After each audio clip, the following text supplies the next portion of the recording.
Japan's got two of the world's coolest theme parks, Tokyo Disneyland and Universal Studios Japan. But let's be real, you probably don't have time or budget to visit both of them in the same trip. And that's why I decided to make this video, to be your ultimate guide to picking the right theme park that deserves your time and money. So let's get into it. Tokyo Disneyland is everything you would expect from Disney, but with a Japanese twist. It is ultra clean, the staff are ultra polite, and everything runs on time. It's bright, nostalgic, and super easy to navigate even if you don't speak any Japanese.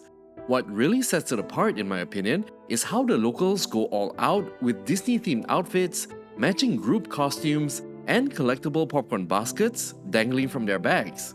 The energy feels extra magical. If you love that classic fairy tale vibe, think fireworks over Cinderella Castle, cheerful daytime parades, and spontaneous character meet and greets around every corner, you're gonna feel right at home. Meanwhile, Universal Studios Japan is bigger on that blockbuster energy. It's the place for massive movie sets like the Hogwarts Castle and Jurassic Park's giant gates, with louder crowds cheering for stunt shows and a buzz of organized chaos that somehow feels fun at the same time.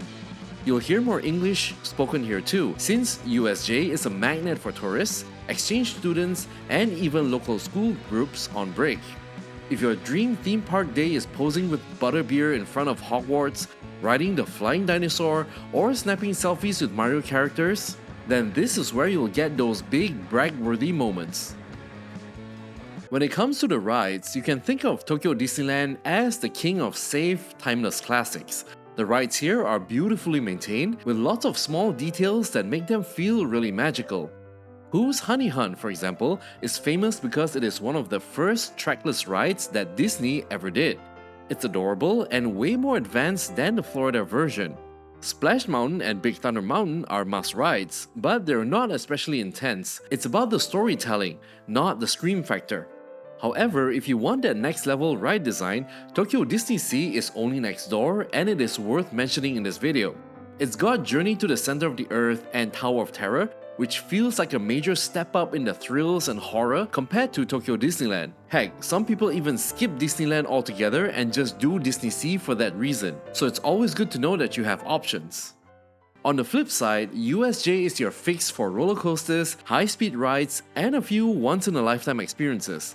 The Flying Dinosaur is regularly rated as one of the best steel coasters in the world. Then you've got the Hollywood Dream Coaster, which you can ride backward if you dare. The Spider-Man ride is still a fan favorite, and the 4D shows like Attack on Titan or Resident Evil events, when available, are really unique to Japan. Plus, nothing beats wandering around Hogwarts or drifting a Mario Kart while wearing a head-mounted AR visor.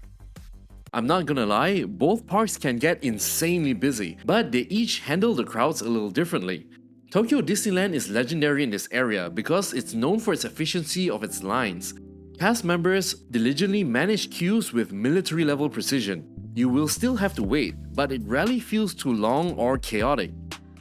The Disney Resort app is a lifesaver here because you can book standby passes for high-demand rides and enter lotteries for exclusive shows like the Big Band Beat or the Once Upon a Time Castle Projection, both of which cannot be missed in my opinion.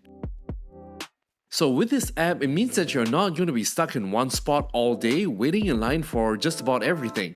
But if you want a good spot for the big daytime parades or nighttime fireworks, be prepared, because the locals claim their spaces hours in advance with picnic baskets, snacks, and even themed cushions. In Japan, it's like a whole event in itself. Universal Studios Japan, on the other hand, is more of a free-for-all. Popular rides like Mario Kart and Harry Potter can hit wait times of 2 or even 3 hours on weekends or holidays. Super Nintendo World has a strict timed entry system where you have to book your slot on the app or risk not getting in at all. This is why the Express Pass feels less like an upgrade and more of a survival tool. It can easily double your ticket costs, but hey, it saves you hours of standing around. They sell out fast too. Some people literally secure their Express Passes weeks in advance, sometimes before they even buy their basic admission ticket or their flight to Japan. I always say that food is half the fun at theme parks, and they don't mess around. Tokyo Disneyland leans into cute and seasonal foods, especially during Halloween. There's also collectible popcorn baskets that are a national obsession, with flavors like honey, curry, or even soy sauce butter popcorn. You'll see guests showing off entire collections clipped to their bags. For a sit-down break, the Queen of Hearts banquet hall is like a dining hall inside a storybook. And if you're on the go, the Mickey-shaped treats or little green alien mochi are must-tries. Head on over to USJ, it's all about novelty and big portions. For example, the butterbeer at the Wizarding World is non-negotiable. It is cold in summer and hot in winter, so it is a perfect match no matter what season you're in. Jurassic Park's turkey legs are huge, delicious, and an instant Instagram flex. Trust me, you're gonna smell them from a mile away. Super Nintendo World steps it up with dishes shaped like power-up blocks and mushrooms. Obviously, as a fan of Mario myself, I got really excited when I saw this. And you really must hit up Chef Toad's Cafe because it feels like eating inside of a video game. If you ask me personally, both parks are worth it, but they each shine for different reasons. For timeless characters, iconic parades, and family-friendly magic, Tokyo Disneyland takes the spot. From movie worlds, thrill rides, and brag-worthy photo ops, USJ is the right one for you. Let me know in the comments which theme park you decide to go to in the end and which one that you like better. And that's all I have for today, so please like, subscribe, and I'll see you in the next video.